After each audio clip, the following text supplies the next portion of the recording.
এবার মাধ্যমিক 2025-এর আঞ্চলিক ভূগোলের সাজেশন। কিসের সাজেশন? আঞ্চলিক ভূগোলের সাজেশন। এখান থেকে দুটো প্রশ্ন লিখতে হবে। কটা প্রশ্ন লিখতে হবে? দুটো প্রশ্ন। কি কি দুটো প্রশ্ন লিখতে হবে? এই ছটার মধ্যেই আসবে। এই ছটা প্রশ্নের মধ্যেই দুটো প্রশ্ন আসবে। পাবি কত নাম্বার বলতো? 10। কত করে নাম্বার? 5 করে। 5 করে দুটো লিখতে হবে। তাহলে কত পাবি? 10। কত পাবি? 10। এটা যদি লিখে আসতে পারিস তাহলে পাবি কত? 10 পাবি। 10 মার্ক। ঠিক আছে? 1-2 মার্ক না, 10 মার্ক পাবি। ঠিক আছে? এবার দেখো কি কি প্রশ্নগুলো আঞ্চলিক ভূগোল দিয়ে আসতে পারে। এবার খুব ইম্পর্টেন্ট প্রশ্ন। উত্তর ও দক্ষিণ ভারতের নদ নদীর মধ্যে পার্থক্য। মিনিমাম 5টা পার্থক্য তো লিখবি। এর কোনো কিন্তু অযথা হয় না। কোথায়? উত্তর, 1 নম্বর প্রশ্ন উত্তর আর দক্ষিণ ভারতের নদ নদীর পার্থক্য। এই প্রশ্নটা কিন্তু নদ নদী চ্যাপ্টারে আছে, বই খুলে প্রথম পেজেই আছে। দ্বিতীয় কি? কৃষি, ভারতের কৃষি। সেখান থেকে পড়বি ধান, গম, চা, কার্পাস। 4টা চাষ ভালো করে করবি।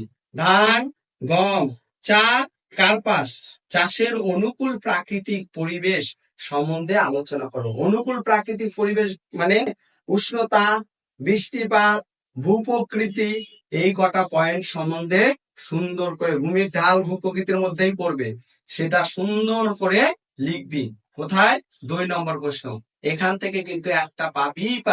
এই ধান, গম, চা, কার্পাসের মধ্যে এই প্রশ্নটা যদি সম্পূর্ণ পড়িস, একটা প্রশ্ন কি পাবি। ঠিক আছে? আর থাকলো একটা, তাই না? আর একটা এই 1, 3, 4, 5, 6 এর মধ্যে দিয়ে একটা লিখতে হবে। ঠিক আছে? 3 নম্বর কি? পূর্ব ও মধ্য ভারতের লৌহ ইস্পাত শিল্প গড়ে ওঠার কারণ। তাহলে পূর্ব ও মধ্য ভারতের লৌহ ইস্পাত শিল্প গড়ে ওঠার কারণ, এটা শিল্প চ্যাপ্টার পেয়ে যাবি। শিল্প চ্যাপ্টারে এই প্রশ্নটা দেওয়া আছে নোটে। 4 নম্বর প্রশ্ন, ভারতের জনসংখ্যা বন্টনের তারতম্যের কারণ উল্লেখ করো। এটা জনসংখ্যা চ্যাপ্টার ভারতের। কোথাও জনসংখ্যা বেশি, কোথায় কেন, সেই কারণগুলো তুই 5টা কারণগুলো লিখবি। দ্বিতীয় হচ্ছে 5 নম্বর কি? 5 নম্বর হচ্ছে পশ্চিম ভারতে পেট্রো রসায়ন শিল্প গড়ে ওঠার কারণ আলোচনা করো। তাহলে পশ্চিম ভারতে কি? পেট্রো রসায়ন শিল্প গড়ে ওঠার কারণ আলোচনা করো। আর 6 নম্বর প্রশ্ন, ভারতে নগর গড়ে ওঠার কারণ আলোচনা করো। কি? 6 নম্বর প্রশ্ন, ভারতের নগর। এই প্রশ্ন কটা পড়লে 100% 2025-এ 10 মার্ক পাবি। এটা এবারে 2025-এর জন্য সাজেশন আঞ্চলিক ভূগোল থেকে। আশা করি এই সাজেশনের মধ্যেই পড়বে আর তোমরা সবাই এই সাজেশনটা ফলো করবে।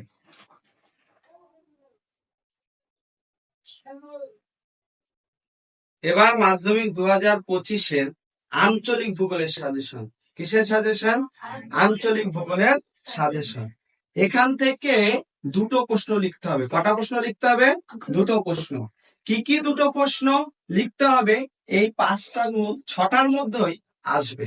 এই 6টা প্রশ্নের মধ্যেই দুটো প্রশ্ন আসবে। পাবি কত নাম্বার বলতো? 10। কত করে নাম্বার? 5 করে।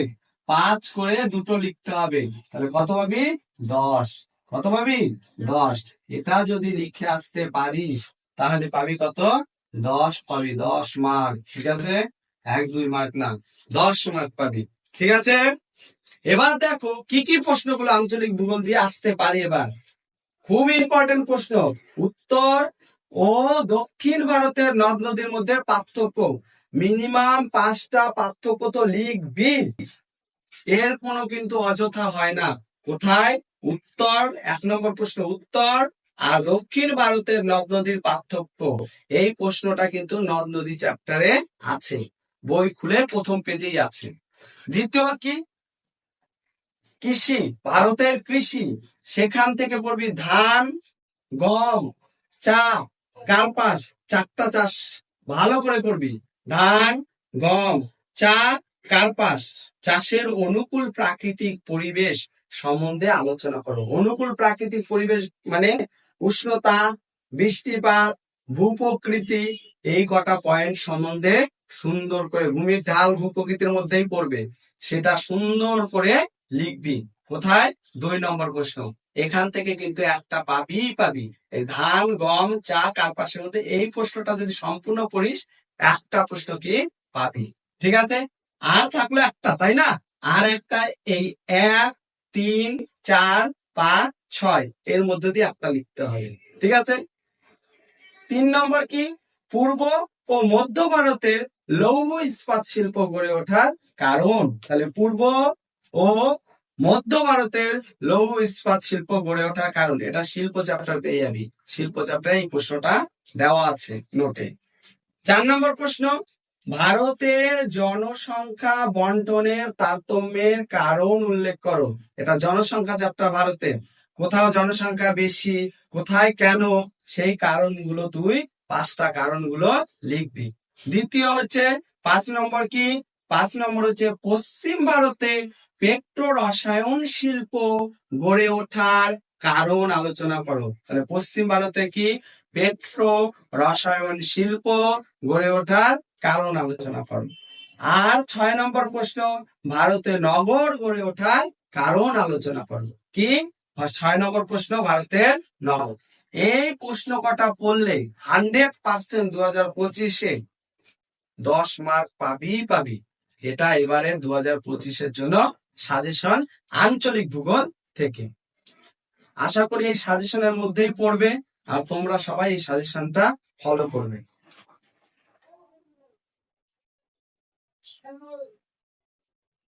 মাধ্যমিকে উম বিভাগে কিন্তু আমাদের কটা প্রশ্ন লিখতে হবে? কটা প্রশ্ন লিখতে হবে রে?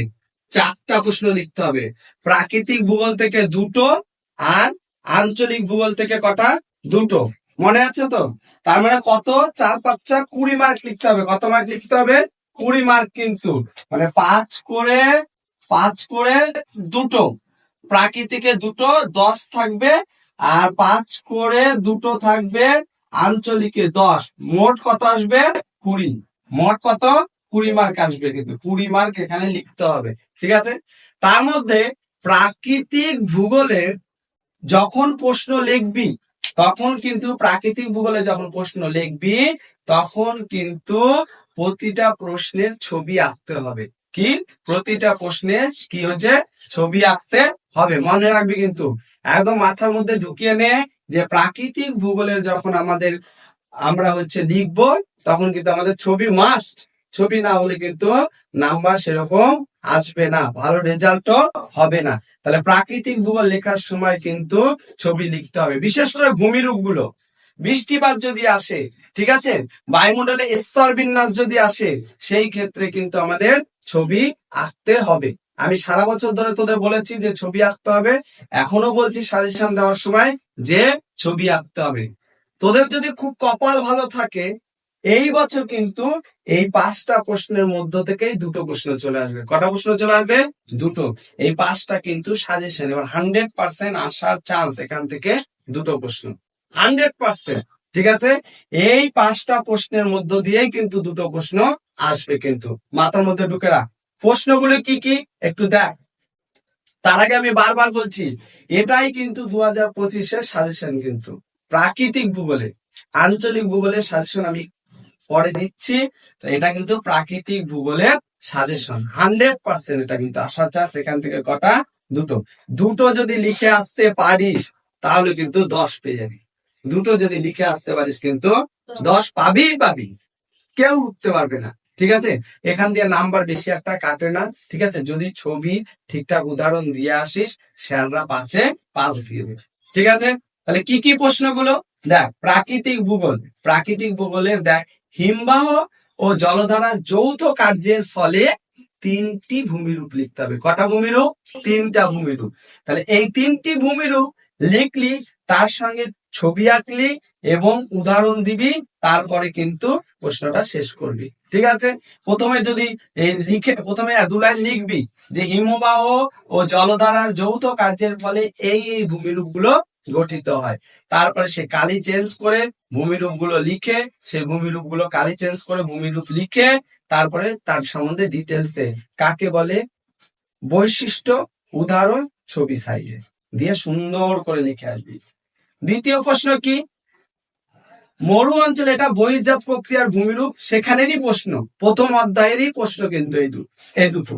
ঠিক আছে, মরু অঞ্চলের বায়ু ও জলধারার যৌথ কার্যের ফলে তিনটি ভূমিরূপ আলোচনা কর। এখানেও তাই করবি, তিনটে ভূমিরূপ লিখবি, বৈশিষ্ট্য দিবি, তারপরে কি করবি উদাহরণ দিবি, এবং তিনটে সুন্দর করে পেন্সিল দিয়ে ছবি এঁকে তার নিচে নামগুলো দিবি। তৃতীয় নম্বর প্রশ্ন, সমুদ্র স্রোত সৃষ্টির কারণ। সমুদ্র স্রোত কি সৃষ্টির কারণ, সমুদ্র স্রোত কি সৃষ্টির কারণ, সৃষ্টির কারণগুলি আলোচনা করো। সমুদ্র স্রোত কি সৃষ্টির কারণগুলি ব্যাখ্যা করো, তাই তো? তাহলে সমুদ্র স্রোত সৃষ্টির ব্যাখ্যা কারণ আমরা পড়েছি। সেই সমুদ্র স্রোত, এটা ছবি আঁকার দরকার নেই, সেই সৃষ্টির যদি পারিস সাইডে বায়ু প্রবাহ গুলো একটু দেখিয়ে দিতে পারিস। সমুদ্র স্রোত সৃষ্টির পর পর হচ্ছে 4টা বা 5টা কারণ কিন্তু লিখে দিবি, লিখে একটা পয়েন্ট করবি অন্যান্য কারণ, আরো যেসব কারণগুলো আছে শুধু পয়েন্ট গুলো সেখানে লিখে দিবি। তাহলে স্যাররা কি বুঝবে যে মেয়েটা বা ছেলেটা সব পড়েছে। তাই সমস্ত এটা লিখে সমুদ্র স্রোত সৃষ্টির কারণগুলো ব্যাখ্যা সুন্দর করে লিখবি, কিন্তু ধীরে ধীরে সুন্দর করে নির্দিষ্ট টাইমের মধ্যে এটা লিখবি, সমুদ্র স্রোত সৃষ্টির কারণ ব্যাখ্যা করো। এই প্রশ্নটা খুব ইম্পর্টেন্ট কিন্তু এবারের জন্য। ঠিক আছে, দ্বিতীয় নম্বর প্রশ্ন আছে, প্রথম চ্যাপ্টার দেখি ভূগোলের বইয়ে, আমাদের বহির্জাত প্রক্রিয়া ও তার ফলে গঠিত ভূমিরূপ। তাহলে প্রথম চ্যাপ্টার দিয়ে 1টা 2টো 3টে প্রশ্ন দিয়েছি, নদীর ক্ষয় এবং সঞ্চয় কার্যের ফলে গঠিত 3টি করে ভূমিরূপ। ক্ষয় কার্যের ফলে 3টা ভূমিরূপ পড়বি, সঞ্চয় কার্যের ফলে 3টা ভূমিরূপ পড়বি। ঠিক আছে, 3টা খুব সুন্দর করে ছবি আঁকবি। ক্ষয় কার্যের ফলে গিরিখাত আঁকলি, জলপ্রপাত আঁকলি, তারপরে কি বি আকৃতির উপত্যকা, আই আকৃতির উপত্যকা, যেসব ভূমিরূপ গুলো পড়ানো হয়েছে, ঠিক আছে, সেইগুলো আঁকলি। এটা হচ্ছে নদীর ক্ষয় কার্যের ফলে গঠিত। সঞ্চয় কার্যের ফলে জানিস তো নদীর কি কি গঠিত হতে পারে, বদ্বীপ, প্লাবন ভূমি, স্বাভাবিক বা এই ক্ষয় সঞ্চয় কার্যের ফলে গঠিত 3টা ভূমিরূপ। সুন্দর করে 3-4 ছবি আঁকবি খুব সুন্দর করে, ঠিক আছে, দিয়ে এঁকে তারপরে এটা শেষ করবি। আর খুব সুন্দর করে 2টো করে বৈশিষ্ট্য, সংজ্ঞা, উদাহরণ, কোথায় কোন কার্য দেখতে পাওয়া যায়, ঠিক আছে, সেটা কোন নদীতে কোন কার্যটা দেখতে পাওয়া যায়। 5 নম্বর প্রশ্ন হচ্ছে, নিয়ত বায়ু কাকে বলে। নিয়ত বায়ু কাকে বলে, তার শ্রেণী বিভাগ আলোচনা করো, তাই তো, তার শ্রেণী বিভাগ আলোচনা করো। খুব সুন্দর করে এটা লিখবি, এটাও কিন্তু খুব সুন্দর করে লিখে কিন্তু ব্যাখ্যা করবি। ঠিক আছে, এ প্রশ্ন ছাড়া এই 5টা প্রশ্ন তো আছে, এটা বিবিআই ইম্পর্টেন্ট, কপাল ভালো থাকলে এখান থেকেই কমন পাবি 100%, 200% কমন পাবি এখান থেকে। ঠিক আছে, এখান থেকে কমন পাবি। এছাড়া 2টো প্রশ্ন পড়বি, কি 2টো প্রশ্ন এক্সট্রা, বায়ুর স্তর বিন্যাস মনে আছে তো, ট্রোপোস্ফিয়ার, স্ট্রাটোস্ফিয়ার, মেসোস্ফিয়ার, থার্মোস্ফিয়ার, সবটি 6টা স্তর করবি, তার মধ্যে 2টো স্তর মুখস্থ করবি সম্পূর্ণ। কি মুখস্থ করবি, তার কত দূর থেকে কত দূর স্তরটা বিস্তার, বৈশিষ্ট্য, ঠিক আছে, দিয়ে ওই স্তরটা করবি। আর একটা প্রশ্ন কি করবি না, বায়ুর স্তর বিন্যাস গুলো, আর একটা করবি বৃষ্টিপাতের শ্রেণী বিভাগ। 3টি বৃষ্টিপাত আছে, কি কি, পরিচালন বৃষ্টিপাত, শৈলক্ষেপ বৃষ্টিপাত, আর হচ্ছে ঘূর্ণবাদ বৃষ্টিপাত, তাই তো, এই 3টা বৃষ্টিপাত আছে। তার মধ্যে শুধু তোরা পড়বি, কি পড়বি বলতো, পরিচালন আর শৈলক্ষেপ বৃষ্টিপাতটা ডিটেলসে পড়বি। দিয়ে এই কটা প্রশ্ন যদি পড়িস, এবার মাধ্যমিকে কিন্তু 100% প্রাকৃতিক ভূগোল থেকে তুই এই 10 মার্কটা পাবি, এই 10 মার্কটা কিন্তু পাবি। এটাই এবার 100% সাজেশন কিন্তু। ঠিক আছে, নেক্সট এপিসোডে আমি হচ্ছে আঞ্চলিক ভূগোলের সাজেশন আমি তোদের দিয়ে দেবো। আজকে প্রাকৃতিক ভূগোলের সাজেশন দিয়ে দিলাম, মনে প্রাণে এই কটা পড়বি, এর কিন্তু বিকল্প প্রশ্ন হবে না, এখান থেকে কিন্তু 2টো লিখতেই হবে। কি 2টো লিখতেই হবে। তোদের সবার 3 মার্কের প্রশ্ন নিয়ে কি অনেক ডাউট আছে, 3 মার্কের প্রশ্ন সবারই ডাউট, যে কোথা দিয়ে আসবে, কি করবে, এই নিয়ে অনেক প্রশ্ন মনে, যে কমন পাবো কি পাবো না, তাই তো। কিন্তু 3 মার্কের প্রশ্ন কয়েকটা চ্যাপ্টার পড়লেই 3 মার্কের প্রশ্ন তোরা কমন পেয়ে যাবি, সবটি প্রশ্ন। 3 মার্কের 4টা প্রশ্ন লিখতে হয়, 3 4 12 থাকে, 3 করে থাকে প্রতিটা প্রশ্নের মান। তো সবাই মনে মনে ভাবিস যে কোনগুলো পড়বো, গোটা বই পড়তে হবে কিনা। মোটেই গোটা বই পড়তে হবে না, কয়েকটা বাঁধা ধরা চ্যাপ্টার আর কয়েকটা প্রশ্ন পড়লেই তুই 3 মার্কের প্রশ্ন সমস্ত কমন পেয়ে যাবি। ঘ বিভাগের মাধ্যমিকের ঘ বিভাগে 3 মার্কের প্রশ্ন থাকবে, সেখানে কিন্তু ওই প্রশ্নগুলো অ্যাটেম্প করতে হবে। প্রতিটার অথবা করে থাকবে, প্রতিটার অথবা থাকবে। তাহলে কি কি প্রশ্ন থাকতে পারে সেটা আগে ভাব, যে কোন কোন চ্যাপ্টার গুলো পড়বো সেরকম ভাবে আমাদের প্রিপারেশন নিয়ে মাধ্যমিক দিতে যেতে হবে। কোনো ভয় নেই, কোনো কিছু নেই, যাবি পরীক্ষা হলে এই সাজেশনটা ফলো করবি, আর যে 3 মার্কের প্রশ্ন সমস্ত কমন পেয়ে যাবি। তোদের দেখ বজ্র ব্যবস্থাপনা একটা চ্যাপ্টার আছে, তাই তো? সেই বজ্র ব্যবস্থাপনা থেকে আমি মাত্র 5টা প্রশ্ন দিয়েছি। কটা প্রশ্ন? 5টা। এই 5টা প্রশ্নের মধ্য থেকে তুই একটা কমন পেয়ে যাবি। দেখ বজ্র কম্পোস্টিং পদ্ধতির সুবিধাগুলি কি কি, ঠিক আছে? সেই সুবিধাটা লিখবি। 2 নম্বর প্রশ্ন হচ্ছে বজ্র ব্যবস্থাপনার প্রয়োজনীয়তা কি, এটা একটা। ভাগীরথী ও হুগলি নদীর উপর বজ্রের প্রভাব কি, বজ্র ব্যবস্থাপনার পদ্ধতিগুলি কি কি, বজ্র ব্যবস্থাপনায় শিক্ষার্থীর ভূমিকা কি। এই 5টা প্রশ্ন, এই 5টা প্রশ্ন পড়লে কিন্তু তুই একটা 3 মার্কের প্রশ্ন কমন পেয়ে যাবি, এর অন্যথা হবে না। এর ক্ষেত্রে বিশেষ করে এই বছরের ক্ষেত্রে খুবই ইম্পর্টেন্ট প্রশ্ন, যেটা ভাগীরথী ও হুগলি নদীর উপর বজ্রের প্রভাব, এটা ভালো করে পড়বি। বজ্র ব্যবস্থাপনার যে পদ্ধতিগুলো আছে সেটা পড়বি, আর বজ্র ব্যবস্থাপনার শিক্ষার্থীদের ভূমিকা, এই 3টার মধ্যে একটা আসার চান্স আছে। ঠিক আছে, আমি 5টা দিয়েছি যাতে একটাও বাদ না যায়, যাতে না ছুটে যায়। তাই এই 3টা পড়লেই একটা কমন পাওয়া যাবে। তার মানে কমনের মধ্যেও কমন দিয়ে দিলাম, তোদের আর ভয় নেই। তাহলে প্রথমে বলেছিলাম বজ্র ব্যবস্থাপনা চ্যাপ্টার, এর পরের চ্যাপ্টার যেটা পড়বে সেটা হচ্ছে উপগ্রহ চিত্র এবং ভূ বৈচিত্র্য সূচক মানচিত্র। এই চ্যাপ্টার থেকেও আমি 5টা প্রশ্ন তোমাদের জন্য সিলেক্ট করেছি। এই 5টার মধ্য থেকে তোমরা কিন্তু একটা 3 মার্কের পেয়ে যাবে। সেটা কি? 6 নম্বর প্রশ্নটা দেখো, উপগ্রহ চিত্রে 3টি ব্যবহার উল্লেখ করো। তাহলে উপগ্রহ চিত্রে কটি ব্যবহার উল্লেখ করতে বলেছে? 3টি ব্যবহার তোমরা উল্লেখ করবে। 7 নম্বর বলেছি দূর সংবেদনের গুরুত্ব আলোচনা করো, এটাও 3টে গুরুত্ব তোমরা ভালো করে লিখবে। 8 নম্বর বলেছি জিও স্টেশনারি ও সানসিনক্রোনাস উপগ্রহের মধ্যে পার্থক্য। 9 নম্বর প্রশ্ন বলেছি উপগ্রহ চিত্রের 2টি করে সুবিধা অসুবিধা উল্লেখ করো। 10 নম্বর প্রশ্ন কি? ভূ বৈচিত্র্য সূচক মানচিত্রের 3টি করে ব্যবহার উল্লেখ করো। তার মধ্যে তোমরা এই 8 নম্বর প্রশ্নটা খুব ভালো করে পড়বে, আর 9 নম্বরটা খুব ভালো করে পড়বে, আর হচ্ছে 6 নম্বরটা খুব ভালো করে পড়বে। আশা করা যায় এই 3টের মধ্যে একটা পড়ে যাবে। তো তোমরা 5টিই পড়বে, কিন্তু তার মধ্যে এই 3টেকে খুব গুরুত্ব দিয়ে পড়বে। তাহলে উপরে 3টে আমি বলেছি আর নিচে 3টে, মোট কটা হলো? 6টা। 6টার মধ্যে কিন্তু 2টো কোশ্চেন তোমরা পেয়ে যাবে। আর থাকলো কটা? 2টো লিখতে হবে। তারপরে দেখো কিছু পার্থক্য নিয়ে এসেছি, এই পার্থক্যের মধ্য থেকে তোমরা একটা পেয়ে যাবে। কি কি পার্থক্য? সমুদ্র বায়ু ও স্থল বায়ুর মধ্যে পার্থক্য। 12 নম্বর বলছি পরিচলন ও শৈলক্ষেপ বৃষ্টিপাতের মধ্যে পার্থক্য।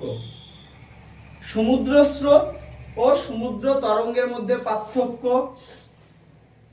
আরোহণ ও অবরোহণের মধ্যে পার্থক্য।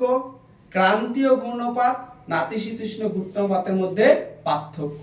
তার মধ্যে তোমাদের জন্য আমি ইম্পর্টেন্ট দিয়ে রাখলাম আরোহণ, 14 নম্বর, আরোহণ আর অবরোহণের মধ্যে পার্থক্য, ক্রান্তীয় ঘূর্ণপাত নাতিশীতোষ্ণ ঘূর্ণপাতের মধ্যে পার্থক্য, আর সমুদ্র বায়ু আর স্থলবায়ুর মধ্যে পার্থক্য। এই পার্থক্য কটা? তাহলে ওদিকে হলো 6টা আর এই 3টে, কটা হলো? 9টা। 9টার মধ্যে থেকে তুমি কটা পাবে? 3টে প্রশ্ন পাবে তোমরা, অবশ্যই 3টে পেয়ে যাবে। কিন্তু সবগুলোই দেখে রাখবে একবার, যে যাতে মিস্টেক না হয়। ঠিক আছে, তাহলে এর আগে আমি বললাম পার্থক্যগুলো পড়তে, তারপরে কিছু প্রশ্ন নিয়ে এসেছি সব চ্যাপ্টার থেকে কম বেশি করে বাছাই করা কোশ্চেন। দেখো, অরণ্য বিনাশের কারণ 3টি করে লিখবে। কেন অরণ্য বিনাশ হচ্ছে, গাছ কাটা হচ্ছে কেন, ঠিক আছে, এর কারণ, গাছ কিভাবে শেষ হয়ে যাচ্ছে। আমাদের বাড়ির আশেপাশে দেখেছো কত আম গাছ আছে, সেগুলো কি হয়ে যাচ্ছে, শেষ হয়ে যাচ্ছে। এর 3টে কারণ, ঠিক আছে। অরণ্য সংরক্ষণ কারণ পড়বে, ঠিক আছে, অরণ্য সংরক্ষণের কারণ তোমরা পড়বে, কিন্তু কিভাবে অরণ্যকে বাঁচানো যায়, গাছকে কিভাবে বাঁচানো যায়, সেই সংরক্ষণের কারণটা তোমরা পড়বে। বহুমুখী নদী পরিকল্পনা কাকে বলে, এর উদ্দেশ্য কি, এটা পড়বে। আর বৃষ্টির জল সংরক্ষণে তামিলনাড়ুর ভূমিকা কি, তামিলনাড়ুতে বৃষ্টির জল সংরক্ষণ করে রাখা হয়, তার ভূমিকা কি। আর ওজোন বিনাশের কারণ ও ফলাফল, এর সাথে তোমরা আরেকটা প্রশ্ন পড়ে রাখবে, সেটা হলো বিশ্ব উষ্ণায়নের কারণ কি এবং তার ফলাফল কি। ঠিক আছে, এই কটা প্রশ্ন তোমরা যদি সমস্ত প্রশ্ন ফলো করো, অবশ্যই কি 3 মার্কে 4টা প্রশ্ন কমন পেয়ে যাবে। এর মধ্য থেকে আশা করা যায় যে আসবে না, কিন্তু 100%ই এর মধ্য থেকে আসবে প্রশ্ন, এর বাইরে থেকে কিন্তু আসবে না। ঠিক আছে, তোমরা অবশ্যই এই 20টা প্রশ্ন ভালো করে পড়ে যাবে, আর এর মধ্য থেকে আসবে যেগুলো ইম্পর্টেন্ট সেগুলো তো বলেই দিলাম, এ কটাই তোমাদের 3 মার্কের ইম্পর্টেন্ট। এর পরের এপিসোডগুলোতে থাকবে 1 মার্ক, আর এমসিকিউ আর থাকলো 2 মার্ক, এইগুলো তোমরা পরের ভিডিওতে পেয়ে যাবে। ক্লাস 10-এর প্রথম অধ্যায় বহিজাত প্রক্রিয়া ও সৃষ্ট ভূমিরূপ, এটা আমাদের আজকের আলোচনার বিষয়। কিন্তু বহিজাত প্রক্রিয়া জানতে গেলে আমাদের আগে জানতে হবে ভূগাঠনিক প্রক্রিয়াকে কয় ভাগে ভাগ করা হয়। ভূগাঠনিক প্রক্রিয়াকে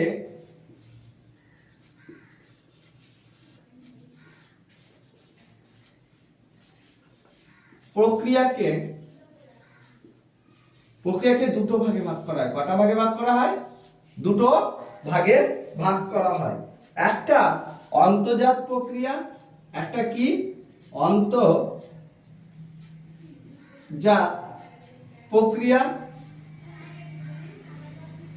প্রক্রিয়া আর একটা কি বহিজাত প্রক্রিয়া।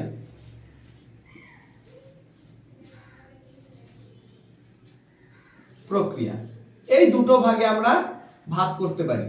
তাহলে অন্তর্জাত প্রক্রিয়াটা কি, এটা জানা একটু দরকার, যে এই অন্তর্জাত প্রক্রিয়াটা কি, এটা তো আগে জানা দরকার। এই অন্তর্জাত প্রক্রিয়া কি, আমাদের এটা ধর ভূমিরূপ, তার নিচে যে প্রক্রিয়াগুলি ঘটে যা আমরা সচরাচর কি চোখে দেখতে পাই না। যেমন ধরো ভূমিকম্প একটা অন্তর্জাত প্রক্রিয়া। ভূপৃষ্ঠের নিচে যে ম্যাগমার প্রবাহটাও কি একটা অন্তর্জাত প্রক্রিয়া। এই দুটো প্রক্রিয়া আছে অন্তর্জাত প্রক্রিয়া। তোরা বলতে পারিস, স্যার তাহলে অন্তর্জাত প্রক্রিয়াটা ভূমিকম্পের প্রভাব তো আমরা অনুভব করতে পারছি, ওটা প্রভাব অনুভব করতে পারছিস, কিন্তু ভূমিকম্প যে কেন্দ্রটা সেটা কি অনুভব দেখতে পাচ্ছিস তোরা? না। তাহলে ভূপৃষ্ঠের নিচে যে প্রক্রিয়াগুলি সংঘটিত হচ্ছে তাকে আমরা কি বলবো? অন্তর্জাত প্রক্রিয়া। আর বহির্জাত প্রক্রিয়াটা কি? ভূপৃষ্ঠের বাইরে, ভূপৃষ্ঠের কি বাইরে প্রতিনিয়ত নানা রকম পরিবর্তন হচ্ছে অত্যন্ত ধীর গতিতে, সেই যে নানা রকম ভূমির ভাস্কর্য তৈরি করছে তাকে কি বলবো আমরা? বহির্জাত প্রক্রিয়া। তাকে কি বলবো আমরা? বহির্জাত প্রক্রিয়া। তাহলে ভূগঠনিক বাইরে যে প্রক্রিয়া সংঘটিত হয় এবং নানা রকম ভূমিরূপ গঠন করে সেটা হলো কি? বহির্জাত প্রক্রিয়া। আর ভূপৃষ্ঠের অভ্যন্তরে যে প্রক্রিয়া ঘটে তাকে আমরা কি বলবো? এক কথায় অন্তর্জাত প্রক্রিয়া। এবার তোদের সিলেবাসে কিন্তু আছে বহির্জাত প্রক্রিয়া এবং বহির্জাত প্রক্রিয়ায় গঠিত ভূমিরূপ, তাই তো? এবার বহির্জাত প্রক্রিয়ার বৈশিষ্ট্য আমাদের জানতে হবে। বৈশিষ্ট্য কি? বহির্জাত প্রক্রিয়ার বৈশিষ্ট্য বহির্জাত প্রক্রিয়ার 1 নম্বর আমরা বৈশিষ্ট্য বলতে পারি এটা ধীর গতিতে ঘটে, এটা ধীর গতিতে ঘটে, এটা ধীর গতিতে ঘটে, 1 নম্বর দিতে পারি। 2 নম্বর বৈশিষ্ট্য আমরা দিতে পারি যে ভূমিরূপের উচ্চতা কোথাও বৃদ্ধি করে, এটা ভূমিরূপের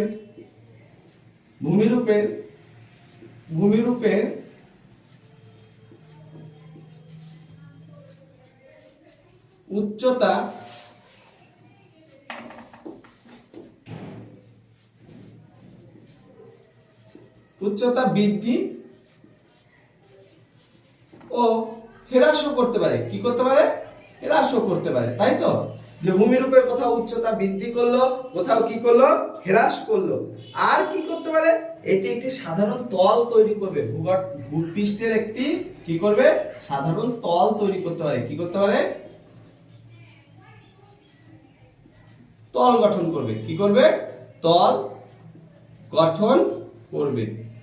বহির্জাত প্রক্রিয়ার মূল শক্তি কি? এই প্রশ্নটা কিন্তু, এটা তো দেখা গেল বৈশিষ্ট্য। এবার বহির্জাত প্রক্রিয়ার মূল শক্তিটা কি? বহির্জাত প্রক্রিয়ার কিন্তু 1 মার্কের একটা প্রশ্ন আসে, যে বহির্জাত প্রক্রিয়া 1 মার্কের একটা প্রশ্ন আসে কি? বহির্জাত প্রক্রিয়ার মূল শক্তি হলো কি? আমাদের সূর্য। বহির্জাত প্রক্রিয়ার কি মূল শক্তি হচ্ছে কি? সূর্য।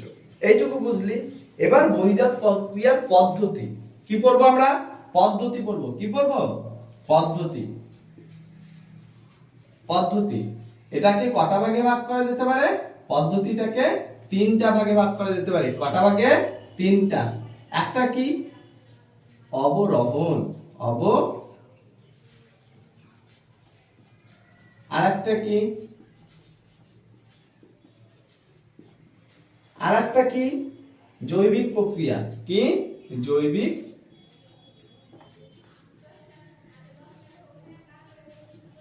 প্রক্রিয়া। এই তো মেইনলি আলোচনার বিষয় হচ্ছে অবরোহণ আর আরোহণ। ঠিক আছে? এই দুটো থেকে পরীক্ষায় প্রশ্ন আসে। কি আসে? অবরোহণ আর আরোহণ। অবরোহণ আরোহণ কাকে বলে আসে, আর আসে কি অবরোহণ আর আরোহণের কি পার্থক্য। বুঝতে পেরেছিস? এটা হচ্ছে মেইন পরীক্ষা বিষয়। তাহলে আমরা কি বলবো? অবরোহণ কাকে বলে? অবরোহণ প্রক্রিয়া, অবরোহণের বাংলা অভিধানিক অর্থ হলো নিচু হয়ে যাওয়া। কি হয়ে যাওয়া? নিচু হয়ে যাওয়া। অবরোহণের বাংলা অভিধানিক অর্থ কি? নিচু হয়ে যাওয়া। কি হয়ে যাওয়া? নিচু হওয়া। এটাই। ঠিক আছে? মানে কোন উঁচু ভূখণ্ড ধীরে ধীরে নানা রকম প্রাকৃতিক শক্তির প্রভাবে নিচু ভূখণ্ডে পরিণত হওয়াকে কি বলবে? অবরোহণ। যেমন গৌড়, ইনসেলবার্গ।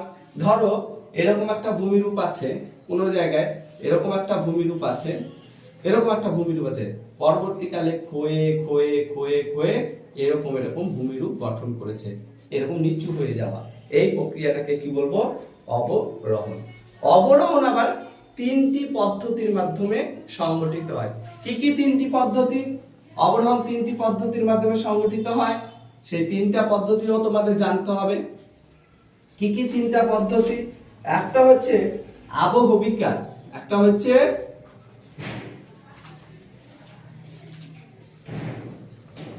কার, তারপরে 2 নম্বর হচ্ছে পুঞ্জিত ক্ষয়।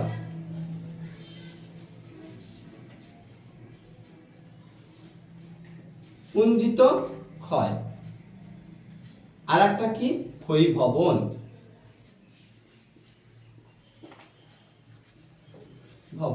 এই 3টা পদ্ধতির মাধ্যমে অবরোহণটা সংঘটিত হয়। এবার আবহবিকার কি? যে প্রক্রিয়ায় আবহবিকারটা কি?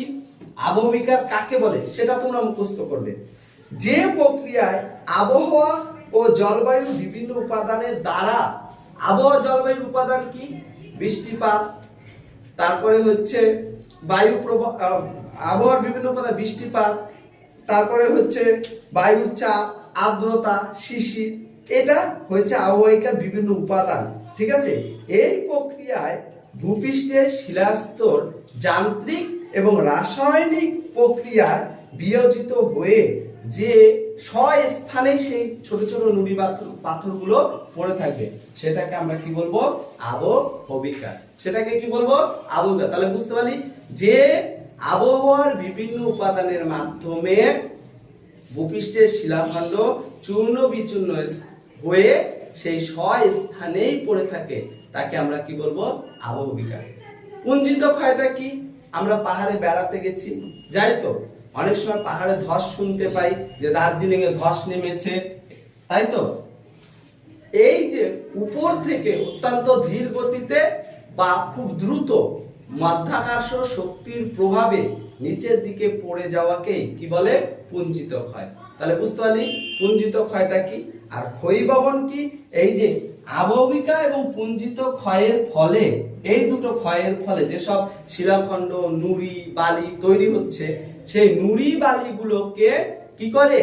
সেই স্থান থেকে অন্য জায়গায় নিয়ে যাওয়ার প্রক্রিয়ার ফলে যে আদিশিলা, আমাদের নিচের যে আদিশিলা বাইরে বেরিয়ে আসার প্রক্রিয়াটাকেই ক্ষয়ীভবন বলে। তাহলে বুঝতে পেরেছিস তো?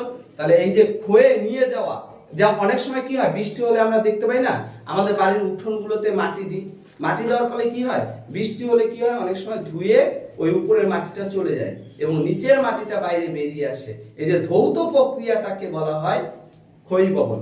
আর নিচের যে মাটিটা বেরিয়ে আসে সেটাকে কিন্তু উন্মুক্ত হয় যদি আদিশিলা, সেটাকে কি বলবো? আবার নগ্নিভবন। তার কারণ তখন আবার তাকে কি বলবো?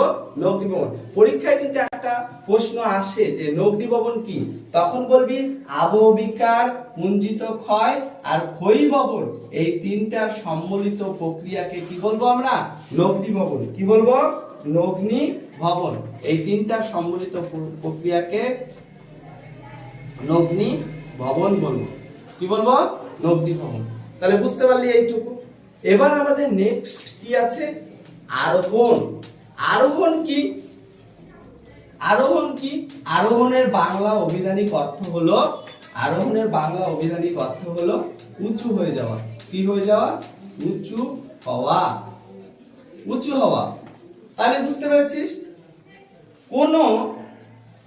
কোন নিচু জায়গা আছে, এরকম নিচু জায়গা আছে, সেই জায়গাটা কোন নিচু জায়গা আছে, সেই জায়গাটা যদি ভরাট হয়ে এরকম এরকম উঁচু হয়ে যায়, এরকম উঁচু হয়ে যদি কোনো ভূমিরূপ গঠন করে তাকে কি বলবো? আরোহণ। তাহলে নিচু জায়গাটা উঁচু হয়ে যাওয়ার প্রক্রিয়াটাকে কি বলবো? আরোহণ। আর অবরোহণ কি? যে উঁচু জায়গাটা নিচু হয়ে যাওয়ার প্রক্রিয়া হচ্ছে অবরোহণ।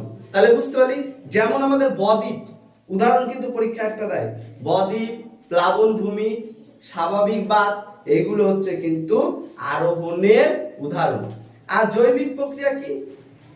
আর একটা আমাদের ক্লাসে থেকে গেল কি? জৈবিক প্রক্রিয়া। যে বহির্জাত প্রক্রিয়ার দ্বারা উদ্ভিদ, প্রাণী এবং মানুষ শিলাস্তরের আবহবিকার পরিবাহিত পদার্থ ক্ষয় এবং সঞ্চয়ের মাধ্যমে ভূমিরূপের পরিবর্তন ঘটিয়ে সমতলীকরণ করে তাকে আমরা কি বলবো? জৈবিক প্রক্রিয়া। বিভিন্ন উদ্ভিদ প্রাণীর দ্বারা কি করব? নানা রকম ভূপৃষ্ঠে একটা সমতল ভূমিতে পরিণত করব, তাকে আমরা কি বলবো? জৈবিক প্রক্রিয়া। এই হয়েছে আমাদের বহির্জাত প্রক্রিয়ার শ্রেণী বিভাগটা। বহির্জাত প্রক্রিয়ার বৈশিষ্ট্য কি, বহির্জাত প্রক্রিয়া কিভাবে সংগঠিত হয়, এটা হচ্ছে এই এপিসোডে এটা বোঝানো হলো। এরপরে আমাদের কি হলো? আমাদের এবার নদী পড়বো। কি পড়বো? নদী। নদী পড়তে গেলে প্রথমে জানতে হবে নদী কি। নদী কি? নদী কি? নদী কি? নদী বলতে হবে নদী বলতে উঁচু মালভূমি, পার্বত্য অঞ্চল, সেখান থেকে সেই অঞ্চল থেকে বৃষ্টির জল, হিমবাহর জল এবং প্রস্রবণের জল স্বাভাবিক জলধারা রূপে একটা নির্দিষ্ট খাতের মধ্য থেকে বয়ে আসবে, তাকে আমরা কি বলবো? নদী বলবো। তাহলে বুঝতে পেরেছিস নদী কিভাবে সৃষ্টি হয়? হিমবাহের জল দ্বারা, তারপরে হচ্ছে প্রস্রবণের জল দ্বারা, বৃষ্টির জল দ্বারা, যে স্বাভাবিকভাবে একটা নির্দিষ্ট খাতের মধ্য দিয়ে বয়ে যাবে তাকে আমরা কি বলবো? নদী। এবার নদ আর নদী কেন বলবো? এটা একটা আমাদের কথা, তো অনেকে বলি আমরা নদ ও নদী, তাই তো? এই জিনিসটা একটু জানা দরকার। নদ, ব্রহ্মপুত্রকে আমরা কি বলি? ব্রহ্মপুত্রকে আমরা কি বলি? নদ, তাই তো। আর গঙ্গাকে কি বলি? নদী। গঙ্গাকে আমরা কি বলবো? নদী।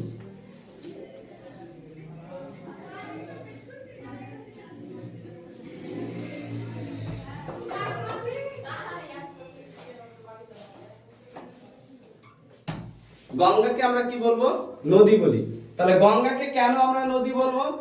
যে দেখো, নদী হচ্ছে পুংলিঙ্গবাচক শব্দ, নদী হচ্ছে স্ত্রীলিঙ্গবাচক শব্দ, আর নদ হচ্ছে একটা পুংলিঙ্গবাচক শব্দ, তাই তো। তো এই জন্য আমরা কি বলবো? গঙ্গাকে আমরা নদী বলবো, স্ত্রীলিঙ্গবাচক যেহেতু শব্দ, আর হচ্ছে নদ হচ্ছে ব্রহ্মপুত্র নদ, এটা হচ্ছে পুংলিঙ্গবাচক শব্দ। এবার কি নদী সম্বন্ধীয় করতে গেলে আগে জলচক্র করতে হবে। কি করতে হবে? জলচক্র। জলচক্র কাকে বলে? আমরা কি করব? জলচক্র কাকে বলে, তাই তো। জলচক্রটা কি আগে বুঝে। জলচক্রটা কি? ভূপৃষ্ঠে জল, ধরো ভূপৃষ্ঠে কোনো জল আছে, এটা একটা কোনো নদী বা জল বা পুকুর যাই হোক বা সমুদ্র, জল বাষ্পভূত হয়ে কোথায় উঠে যাচ্ছে? আকাশ উঠে যাচ্ছে। বাষ্পভূত হয়ে কি হয়ে? আকাশ উঠে যাচ্ছে। আকাশে যে কি সৃষ্টি হচ্ছে? মেঘ সৃষ্টি হচ্ছে। কি সৃষ্টি হচ্ছে? মেঘ। মেঘ থেকে আবার বৃষ্টির মাধ্যমে কি হচ্ছে? বৃষ্টির মাধ্যমে আবার ভূপৃষ্ঠে নদী, সমুদ্র, হ্রদে আবার প্রবাহিত হচ্ছে। আবার সেখান থেকে আবার কি চক্রাকারের মাধ্যমে আবার বাষ্পভূত হয়ে কি হচ্ছে? উপরে উঠে মেঘ সৃষ্টি হচ্ছে। এই যে ভূপৃষ্ঠের জল যে চক্রাকারে আবর্তন হচ্ছে, কখনো ভূপৃষ্ঠ থেকে বাষ্পভূত হয়ে মেঘ থেকে আবার কি বৃষ্টি রূপে ভূপৃষ্ঠে নদী, হ্রদের মাধ্যম দিয়ে আবার বাষ্পভূত হয়ে উপরে উঠে যাওয়া, এই যে জলের যে চক্রাকারে আবর্তনকে কি বলবো? আমরা জলচক্র বলবো। তাহলে বুঝতে পেরেছি জলচক্রটা কি। এবার আমাদের পড়তে হবে নদী উপত্যকা। নদী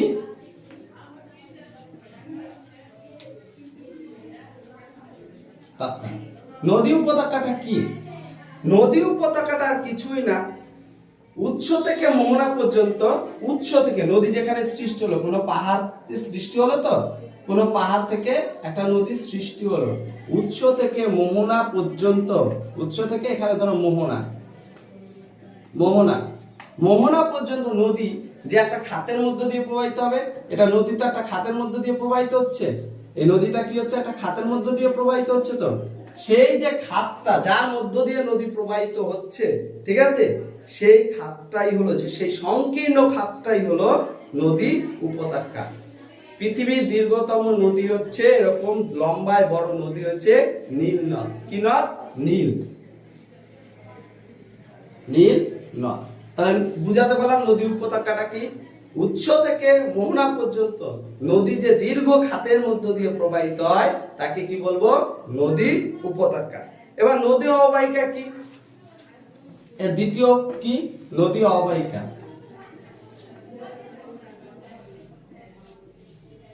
নদী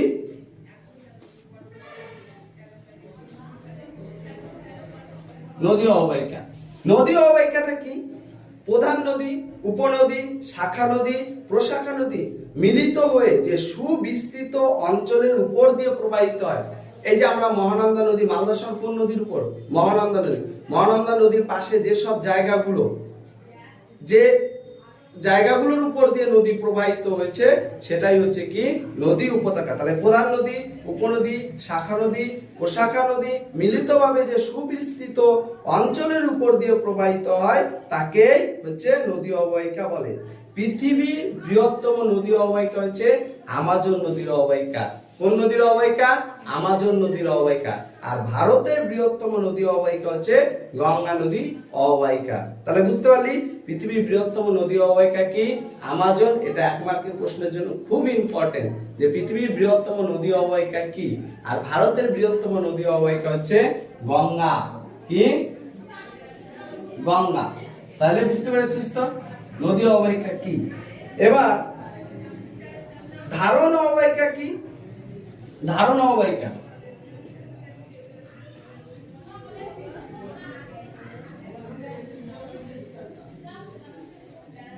ধারণ অববাহিকা কি? যে উচ্চভূমি বা পার্বত্য অঞ্চলে নদী যেখানে উৎস, যেখানে সৃষ্টি হয়েছে, সেই অঞ্চলে নদী সহ উপনদী সহ, মানে সেই নদী এবং উপনদী সহ নদী অববাহিকাকে ধারণ অববাহিকা বলে। উৎস অঞ্চলটাকে, মেনলি কথা, যেখানে নদীর সৃষ্টি হয়েছে সেখানে প্রধান নদী আর উপনদী সম্পূর্ণটাকে কি বলবো আমরা? ধারণ অববাহিকা। ঠিক আছে। এবার জলবিভাজিকা কি? আমরা আর একটা জিনিস জানবো, কি জলবিভাজিকা।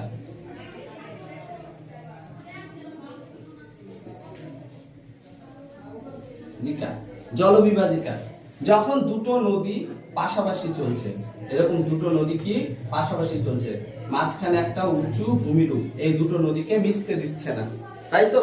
এই দুটো নদীকে কি করছে? মিশতে দিচ্ছে না। এই নদীটাকেও মিশতে দিচ্ছে না, এই নদীটাকেই মিশতে দিচ্ছে না। এই রকম যে উঁচু ভূভাগটাকে কি বলবো? দুই নদীর জলবিভাজিকা। বুঝাতে পারলাম যে এই দুই নদীর জলবিভাজিকা কি? মাঝখানে সেই উঁচু ভূমি। বিশ্বের বৃহত্তম জলবিভাজিকা হচ্ছে মধ্য এশিয়ার জলবিভাজিকা। আর ভারতের জলবিভাজিকা দেখো, উত্তর আর দক্ষিণ ভারতের জলবিভাজিকা হচ্ছে বিন্ধ্যা পর্বত, আর পূর্ব ও পশ্চিম বাহিনী নদীর জলবিভাজিকা হচ্ছে পশ্চিমঘাট পর্বত। তাহলে এই অবধি নদী তোমাদের আজকে পড়া থাকবে। আজকে আমরা ক্লাস 10-এর 2 মার্কের প্রশ্ন সম্বন্ধে আলোচনা করব। যেসব সম্ভাব্য প্রশ্নগুলো আসবে তা আমি কয়েকটা ভিডিওর মাধ্যমে তোমাদের সামনে তুলে ধরবো। তো এখানে 7টি প্রশ্ন আমি প্রথমে দিলাম, তারপরে পরের ভিডিওগুলোতে আস্তে আস্তে সমস্ত প্রশ্নগুলো দেওয়া হবে। প্রতিটা প্রশ্নের মান 2। এখানে 2 মার্কের প্রশ্ন। ঠিক আছে। কি পড়বে? আরোহণ ও অবরোহণ কাকে বলে? তোমাদের প্রথম চ্যাপ্টারের প্রথম পেজেই এই আরোহণ ও অবরোহণ কাকে বলে আছে। তারপরেই ষষ্ঠ ঘাতের সূত্র কি? নদী চ্যাপ্টারে তোমরা এটা পেয়ে যাবে। বান ডাকা কাকে বলে? বায়ুমণ্ডল চ্যাপ্টারে তোমরা পেয়ে যাবে। পশ্চিমবঙ্গের কতগুলি মৃত্তিকা ক্ষয়প্রবণ জেলার নাম? এটা তোমরা ভারতের মৃত্তিকা চ্যাপ্টারের পেয়ে যাবে। বনভূমির সাথে যুক্ত কয়েকটি পরিবেশ আন্দোলনের নাম কি? এই নামগুলো লিখবে, পরিবেশ তার সালও লিখবে। ঠিক আছে। যেমন চিপকো আন্দোলন, এই সবটা লিখে এটা হচ্ছে তোমরা বনভূমি চ্যাপ্টারে পেয়ে যাবে। তোমাদের দুন কাকে বলে? ভারতের যে ভূপ্রকৃতি, সেই চ্যাপ্টারে তোমরা দুন কাকে বলে পেয়ে যাবে। আর লাস্ট চ্যাপ্টার যেটা আছে তোমাদের মানচিত্র ভূগোল, সেখানে পাবে ট্রোপোগ্রাফিক্যাল মানচিত্রে কৃষি জমি ও জনবসতি কি রং দ্বারা দেখানো হয়, সেখানে তোমরা এই প্রশ্নগুলো কোন চ্যাপ্টারে পেয়ে যাবে, কোথায় পেয়ে যাবে তা বলে দিলাম। এবং প্রতিটা প্রশ্নের মান কি? 2। এইগুলো ভালো করে একটু পড়বে তোমরা। এরপরে তোমাদের 8 নম্বর প্রশ্নটা কি? বহুমুখী নদী পরিকল্পনা কাকে বলে? এটা হচ্ছে তোমাদের ভারতের জলসম্পদ চ্যাপ্টারে পেয়ে যাবে। তারপরে দেখো 9 নম্বর প্রশ্ন কি বলেছি? কম্পোস্টিং কাকে বলে? এটা কোন চ্যাপ্টারে? বজ্র ব্যবস্থাপনা চ্যাপ্টারে পেয়ে যাবে। 10 নম্বর প্রশ্ন কি? নগ্নি ভবন কাকে বলে? প্রথম অধ্যায়ে বহিজাত প্রক্রিয়ার ভূমিরূপ, বহিজাত প্রক্রিয়ায় গঠিত ভূমিরূপ, সেই অধ্যায়ে তোমরা পেয়ে যাবে। 11 নম্বর প্রশ্ন, বৈপরীত্য উষ্ণতা কাকে বলে? বায়ুমণ্ডল চ্যাপ্টারে তোমরা পেয়ে যাবে বৈপরীত্য উষ্ণতা কি বা কাকে বলে। 12 নম্বর প্রশ্ন, ITCZ কাকে বলে? এই প্রশ্নটাও বায়ুমণ্ডল চ্যাপ্টারে পেয়ে যাবে। তেজস্ক্রিয় বজ্র কাকে বলে বা বলতে কি বোঝায়? এটা হচ্ছে তোমরা পাবে বজ্র ব্যবস্থাপনা চ্যাপ্টার। তারপরে একটা প্রশ্ন দেওয়া আছে, ভারতের 2টি জলবিভাজিকার নাম লেখো। এটা বহিজাত প্রক্রিয়ায় পেয়ে যাবে। বহিজাত প্রক্রিয়া লগ্নি ভবন, ক্ষয়ী ভবনে নদী যেখান থেকে শুরু হয়েছে, নদ নদী বহিজাত প্রক্রিয়ায়, সেইখানে এই প্রশ্নটা তোমরা পেয়ে যাবে। এই কটা হচ্ছে তোমাদের। আবার দেওয়া হলো মোট হলো কতটি? 14টি প্রশ্ন। এখান থেকে তোমরা অনেকগুলো প্রশ্নই কমন পাবে। এর আগের ভিডিওতে তোমাদের 1 থেকে 14 অব্দি বলা হয়েছে। আজকে 14 পর থেকে যে প্রশ্নগুলো বলবো সেগুলো 2 মার্কের। একটা ভিডিও অনেক বড় হয়ে যায়, তাই দুটো ভিডিওতে ভাগ করে তোমাদের 2 মার্কের প্রশ্নগুলো দেওয়া হলো। দেখো, এবার আমাদের যে 14 নম্বর প্রশ্নটা এসছে, মিলেট জাতীয় শস্য বলতে কি বোঝো? এটা তোমরা পেয়ে যাবে ভারতের কৃষি অধ্যায়ে। মিলেট জাতীয় শস্য কি? হিমশৈল কি? এটা বায়ুমণ্ডল চ্যাপ্টার, তোমাদের বায়ুমণ্ডল চ্যাপ্টারে পেয়ে যাবে। চিনুক কি? এটা তোমাদের বায়ুমণ্ডল চ্যাপ্টারে পাবে এই প্রশ্নটা।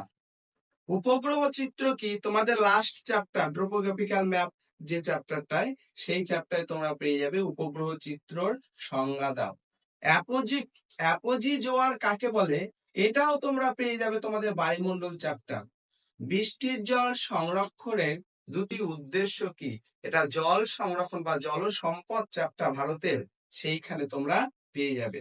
আর ধারণযোগ্য উন্নয়ন বলতে কি বোঝো? এটা তোমরা পাবে ভারতের জনসংখ্যা ভূগোল, সেই চ্যাপ্টারে তোমরা এটা পেয়ে যাবে। এই প্রশ্নগুলো তোমরা একটু ভালো করে দেখবে, এগুলোর মধ্য থেকে কিন্তু একটা আসার চান্স খুবই বেশি। তোমরা ভালো করে এই প্রশ্নগুলো এবার 2025-এ মাধ্যমিকের স্টুডেন্টদের জন্য খুবই ইম্পর্টেন্ট প্রশ্ন। তোমরা অবশ্যই এই প্রশ্নগুলো রেডি করে তারপরে পরীক্ষা হলে যাবে। এর পরের প্রশ্ন 21 নম্বর হচ্ছে মৌসুমী বিস্ফোরণ কি? এটা হচ্ছে তোমরা বায়ুমণ্ডল চ্যাপ্টারে পেয়ে যাবে এই প্রশ্নটার উত্তর। 2 নম্বর প্রশ্ন হচ্ছে তথ্য প্রযুক্তি শিল্প কাকে বলে? এটা তোমরা ভারতীয় শিল্প চ্যাপ্টারে পেয়ে যাবে। 23 নম্বর প্রশ্ন অনুসারী শিল্প কি? এটাও তোমরা কত হচ্ছে ভারতীয় শিল্প চ্যাপ্টারে পেয়ে যাবে। জন বিস্ফোরণ কি? মানে জনসংখ্যা ভূগোলে তোমরা যে জনসংখ্যা ভূগোল চ্যাপ্টারটা আছে সেখানে পেয়ে যাবে। দূর সংবেদনটা কি? দূর সংবেদনটাও তোমরা পেয়ে যাবে তোমাদের ভারতের যে লাস্টের চ্যাপ্টারটা আছে ভূবৈচিত্র্য সূচক মানচিত্র চ্যাপ্টারটা, সেখানে পেয়ে যাবে। লোয়েসের সংজ্ঞা দাও। বহির্জাত প্রক্রিয়া গঠিত ভূমিরূপ প্রক্রিয়ায় দেখবে বায়ুর কার্য যেখানে আছে সেখানে তোমরা বায়ুর সঞ্চয় কার্যের ফলে গঠিত একটা ভূমিরূপ হয়েছে লোয়েস, তোমরা সেখানে পেয়ে যাবে।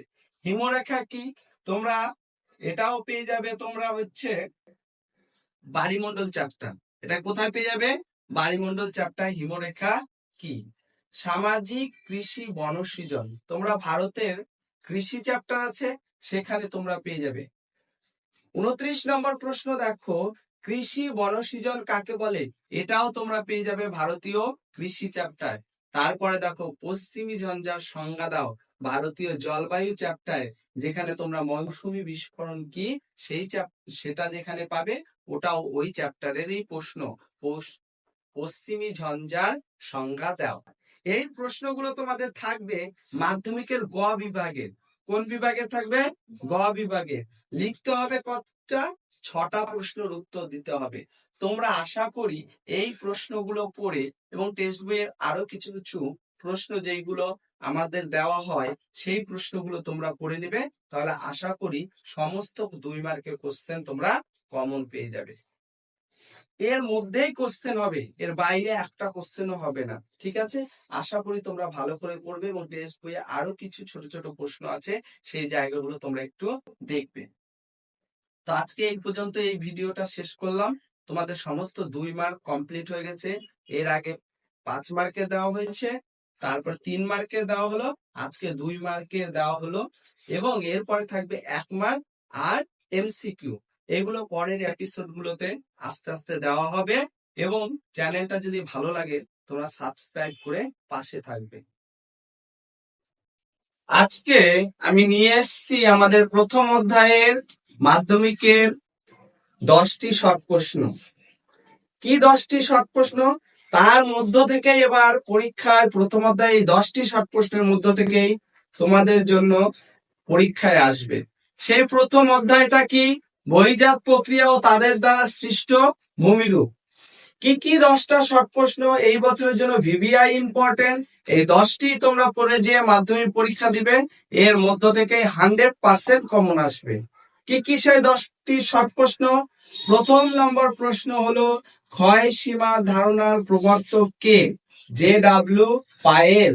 দ্বিতীয় প্রশ্ন, পৃথিবীর বৃহত্তম নদী অববাহিকার নাম কি? আমাজন নদীর অববাহিকা। 3 নম্বর প্রশ্ন, ভারতের সুন্দরবনকে কবে বায়োস্ফিয়ার রিজার্ভ হিসাবে ঘোষণা করা হয়েছে? সেটা হচ্ছে 1889 সালে। পৃথিবীর গভীরতম গিরিখাতের নাম কি? কালীগণ্ডকী গিরিখাত, যেটা নেপালে অবস্থিত, যার গভীরতা হচ্ছে 5571 মিটার। এশিয়া তথা ভারতের বৃহত্তম নদী দ্বীপের নাম কি? মাজুলী দ্বীপ। এটা ব্রহ্মপুত্র নদীর মোহনায় গড়ে উঠেছে। 6 নম্বর প্রশ্ন, প্লাবনভূমি ও বদ্বীপ কোন প্রক্রিয়ায় গঠিত হয়? এখানে একটু মনে রাখবে, যে কোনো, আমি এর আগে বলেছিলাম তোমাদের, যে কোনো ভূমিরূপ যদি গঠিত হয় বা উঁচু হয় তাকে কি বলা হয়? আরোহণ প্রক্রিয়া। আর যে কোনো ভূমিরূপ যদি নিচু হয় তাকে কি বলা হয়? অবরোহণ প্রক্রিয়া। আরো একটা আমি তোমাদের কথা বলেছিলাম আরোহণ অবরোহণ বোঝানোর সময়, কি যে কোনো ভূমিরূপ যদি বাইরে বেরিয়ে আসে তখন তাকে নক্টি ভবন বলা হয়, তাই তো? আর কোনো ভূমিরূপের উপর দিয়ে যদি কোনো পদার্থ ক্ষয়ে অন্য স্থানে স্থানান্তরিত হয় তখন তাকে ক্ষয়ী ভবন বলা হয়। তেমনি প্লাবনভূমি ও বদ্বীপ কোন প্রক্রিয়ায় গঠিত হয়? প্লাবনভূমি বদ্বীপ কোন প্রক্রিয়ায় গঠিত হয়? অবশ্যই এটা গঠনগত প্রক্রিয়া, তাই একে কি বলবো? আরোহণ প্রক্রিয়া। পৃথিবীর বৃহত্তম পার্বত্য হিমবাহের নাম কি? আলাস্কার হুবার। আলাস্কার কি? হুবার। পৃথিবীর বৃহত্তম মহাদেশীয় হিমবাহ কি? ল্যাম্বার্ট। কি? ল্যাম্বার্ট। পৃথিবীর বৃহত্তম বদ্বীপের নাম কি? গঙ্গা ব্রহ্মপুত্রের বদ্বীপ। ডিম ভর্তি ঝুড়ি ভূমিরূপ কাকে বলে? ড্রামলিংকে। এই হয়েছে আমাদের বহির্জাত প্রক্রিয়ায় গঠিত ভূমিরূপের 10টি প্রশ্ন। এই 10টি প্রশ্নের মধ্য থেকে তোমাদের মধ্যে প্রশ্ন আসবে 100%। চ্যানেলটা যদি ভালো লাগে তাহলে পাশে থেকে সাবস্ক্রাইব করবে।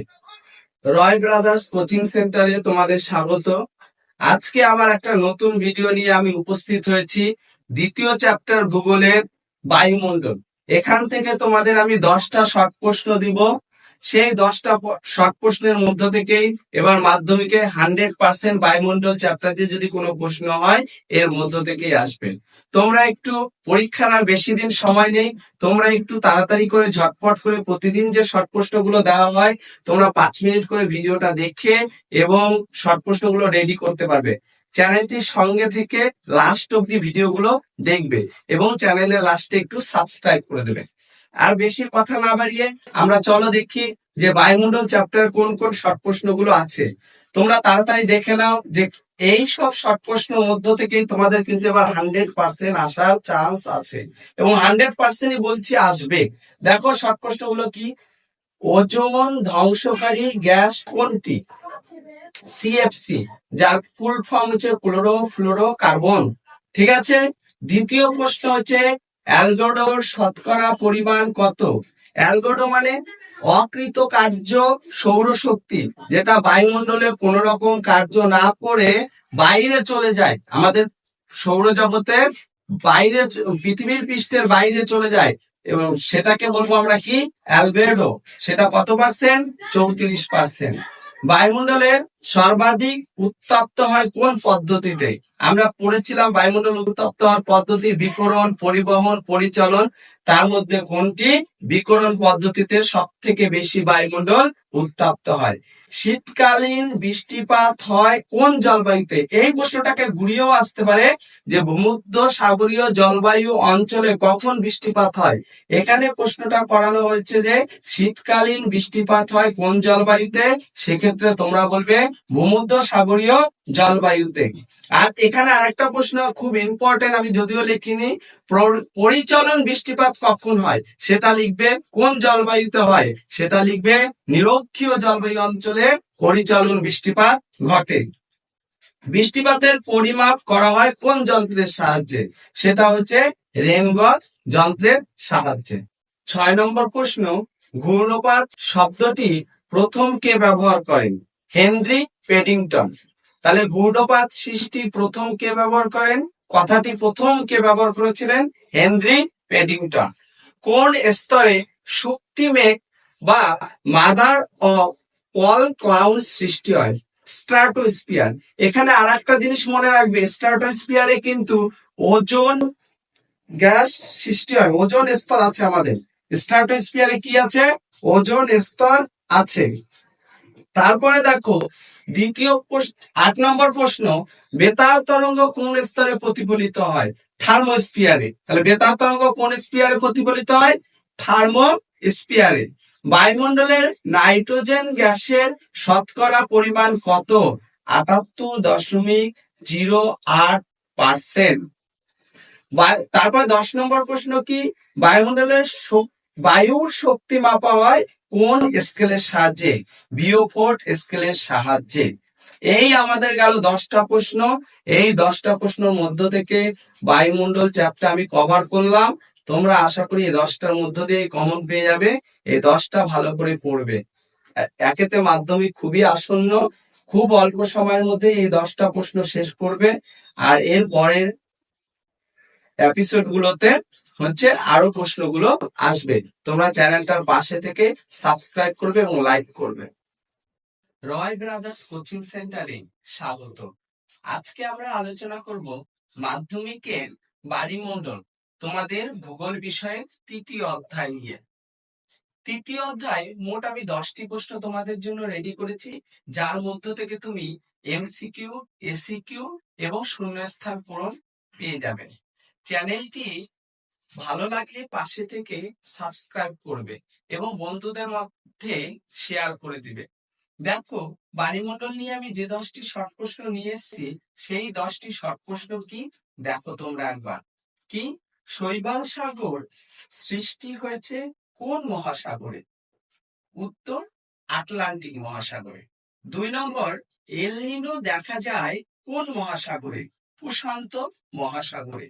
3 নম্বর, বৃহত্তম মগ্নচড়া কোনটি? Grand bank. কোন ঋতুতে হুগলি নদীতে সারাসারির বান ডাকে? বর্ষা ঋতুতে। 2টি মুখ্য জোয়ারের মধ্যে সময়ের ব্যবধান কত? 24 ঘন্টা 48 মিনিট 45 সেকেন্ড। 6 নম্বর প্রশ্ন, মুখ্য ও গৌণ জোয়ারের মধ্যে সময়ের পার্থক্য কত? 12 ঘন্টা 24 মিনিট 22.5 সেকেন্ড। তোমাদের 5 নম্বর প্রশ্ন আর 6 নম্বর প্রশ্ন দুটোর মধ্যে এবার আসা 100% চান্স আছে। 7 নম্বর প্রশ্ন, সমুদ্র জলের আয়তন কোন এককে পরিমাপ করা হয়? ভাদ্রু। 8 নম্বর প্রশ্ন, পৃথিবীর দ্রুততম স্রোতের নাম কি? উষ্ণ উপসাগরীয় স্রোত। 9 নম্বর প্রশ্ন, মুখ্য জোয়ারের প্রধান কারণ কি? চাঁদের সর্বাধিক আকর্ষণ। এখানে আরেকটা প্রশ্ন তোমরা করতে পারো, গৌণ জোয়ারের তাহলে প্রধান কারণ কি? সেক্ষেত্রে উত্তর হবে সূর্যের সর্বাধিক আকর্ষণ। 10 নম্বর আছে, কোন স্রোতের প্রভাবে জাপান উপকূলে উষ্ণ থাকে? মানে কোন স্রোতের প্রভাবে জাপান উপকূল উষ্ণ থাকে? উষ্ণ পুরুষীয় স্রোতের প্রভাবে। এই ছিল আমাদের মোট আজকের 10টি প্রশ্ন। চ্যানেলটি যদি ভালো লাগে আর এই রকম ভিডিও পেতে হলে লাইক, শেয়ার, কমেন্ট করতে ভুলবেন না। আর কোন কোন বিষয়ে তোমাদের সাজেশন লাগবে তাও বলতে পারো কমেন্টেতে। রয় ব্রাদার কোচিং সেন্টারে তোমাদের স্বাগত।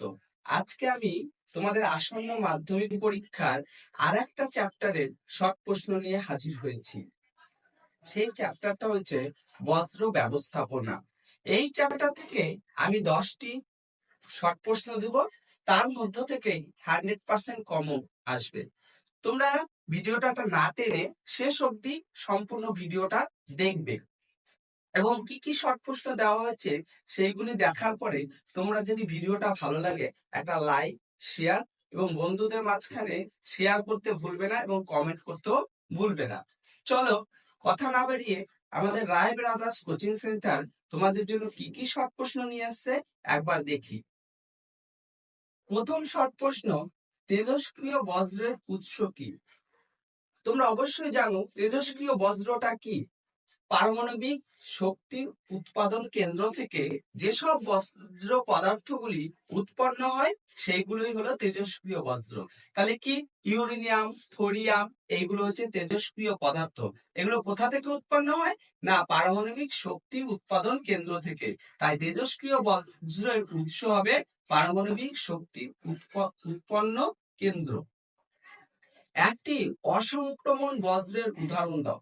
অসংক্রমণ আর সংক্রমণের মধ্যে পার্থক্য কি? যেসব বজ্র পদার্থগুলি সংক্রমণ করে, সংক্রমণ মানে আমাদের নানা রকম রোগ জীবাণু বহন করে, আমাদের শরীরে নানা রকম ক্ষতি হয়, সেগুলোকে বলা হয় সংক্রমণ বজ্র। আর অসংক্রমণ বজ্র যে বজ্রগুলি আমাদের শরীরে কোনো ক্ষতি করে না, যেগুলো আমাদের পরিবেশের কোনো ক্ষতি করে না, সেগুলোকে বলা হয় অসংক্রমণ বজ্র। তুমি অনেক উদাহরণ দিতে পারবে, আমি এখানে একটা উদাহরণ দিয়েছি, রান্নাঘরের আবর্জনা। 3 নম্বর প্রশ্ন কি, রাসায়নিক বজ্র কোথা থেকে উৎপন্ন হয়? অবশ্যই রাসায়নিক পেট্রোকেমিক্যাল শিল্প থেকে, নানা রকম শিল্প বা কলকারখানা থেকে উৎপন্ন হয়। তাই আমি লিখেছি কলকারখানা থেকে, কারখানা থেকে। যেটা প্লাস্টিকের বজ্র কি ধরনের বজ্র? প্লাস্টিকের বজ্র দেখবা একটা জৈব বিশ্লেষক বজ্র আর একটা হচ্ছে জৈব অবিশ্লেষ্য বজ্র। জৈব বিশ্লেষক কোনগুলো? যেগুলো পরীক্ষা যদি আসে, জৈব বিশ্লেষণ বজ্র কোনগুলো? যেগুলো পচে নষ্ট হয়ে যায় এবং পরিবেশে আবার তার ফিরে পায়, সেই বজ্রগুলো, সেগুলো হচ্ছে জৈব বিশ্লেষ্য বজ্র। আর জৈব অবিশ্লেষ্য বজ্র, তুমি মাটিতে প্লাস্টিক ফেলে রাখো, সেটা দেখবা পচবেও না, কিচ্ছু হবে না, সেটা কোনো কিছু নষ্টও হবে না, সেটাকে আমরা কি বলবো? জৈব অবিশ্লেষ্য। প্লাস্টিক একটা তাহলে কি? জৈব অবিশ্লেষ্য। বায়োগ্যাস প্রধান উৎস কি? বায়োগ্যাসের প্রধান উৎস হচ্ছে মিথেন। ধান জমি, জলা জমি, পচা জমি বা পচা পুকুর থেকে মিথেন গ্যাস উৎপন্ন হয়, তাই বায়োগ্যাসের প্রধান উৎস হচ্ছে মিথেন। 6 নম্বর প্রশ্ন কি, বজ্র উৎপাদনে প্রথম স্থান অধিকারকারী দেশ কোনটি? মার্কিন যুক্তরাষ্ট্র। সব থেকে বেশি বজ্র উৎপাদন করে মার্কিন যুক্তরাষ্ট্র কিন্তু। 7 নম্বর, বজ্র পুড়িয়ে ফেলার যন্ত্রের নাম কি? মানে যন্ত্র কোনটি? ইনসিনারেটর। এটা একটা খুব ইম্পর্টেন্ট প্রশ্ন। 8 নম্বর কি, গঙ্গা অ্যাকশন প্ল্যান কবে গঠিত হয়েছে? 1985 সালে। 9 নম্বর প্রশ্ন হচ্ছে, স্বাস্থ্য কেন্দ্র থেকে কত শতাংশ বজ্র সংক্রমণ ঘটে? 10%। 10 নম্বর প্রশ্ন, বজ্র ব্যবস্থাপনার কার্যকরী উপায় কি? পুনরাবৃত্ত। বজ্র ব্যবস্থাপনার কার্যকরী ব্যবস্থা কি? পুনরাবর্তন। পুনরাবর্তন মানে কোন জিনিসকে না ফেলে দিয়ে পুনরায় সেই জিনিসটাকে ব্যবহার করা। তাহলে কি হবে? আমাদের পরিবেশে বজ্র উৎপাদনের সংখ্যা কমে যাবে। যেমন প্লাস্টিককে না ফেলে দিয়ে প্লাস্টিককে রেখে আবার পুনরায় ব্যবহার করা এবং ছেঁড়া প্লাস্টিককে পুনরায় আবার রিসাইকেল করা যায়। যেমন কাঁচকে ফেলে না দিয়ে কাঁচকে আবার পুনরায় সেটা দিয়ে কি করা যায়? পুনরাবৃত্ত, পুনরায় কাঁচের বোতল টোতল তৈরি করা হয়, এটাকে বলা হয় পুনরাবর্তন। তাইলে এই হচ্ছে মোট আমাদের 10টি প্রশ্ন। 10টি প্রশ্ন যদি ভালো লাগে চ্যানেলটার পাশে থেকে লাইক, শেয়ার এবং বন্ধুদের মাঝখানে শেয়ার করতে তোমরা